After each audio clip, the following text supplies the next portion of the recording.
చింత చచ్చినా పులుపు తగ్గలేదన్నట్టుగా కేటీఆర్ పరిస్థితి ఉంది.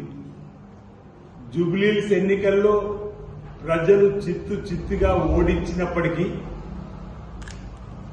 ఓటమి చెంది 12 గంటలు కాకంటే ముందే మీడియా ముందుకు వచ్చి తన అహంకారాన్ని చూపిస్తున్న పరిస్థితి చూస్తుంటే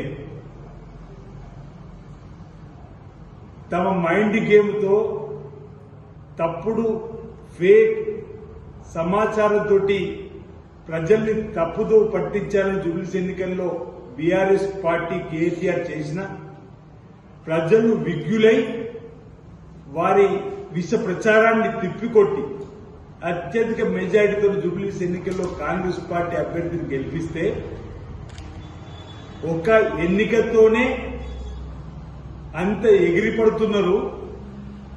మీరు ఓటమి చెందినప్పుడు మీ కాంగ్రెస్ పార్టీ గుర్తుకు మేమేమైనా గాడిద మీద ఊరేగించామని అంటున్నారు. ఒక్క ఎన్నిక కాదు కేటీఆర్, 2023 ఎన్నికల్లో అసెంబ్లీలో మిమ్మల్ని చిత్తు చేశాం. లోకసభ ఎన్నికల్లో మీరు చిత్తుగా ఓడేలా మీరు జీరోకే పరిమితం చేశాం. కంటోన్మెంట్ ఎన్నికలు, నిన్నటి జూబ్లీహిల్స్ ఎన్నికల్లో పోలైన ఓట్లలో 51% కాంగ్రెస్ పార్టీకి వచ్చింది. ఈరోజు ఎందుకు మీరు ఉలికి పడుతుందో చెప్పంటున్నారు. ఇన్ని ఎన్నికల్లో నీ పార్టీని ఈరోజు ఓడించింది కాంగ్రెస్ పార్టీ కాదని అడుగుతుంది.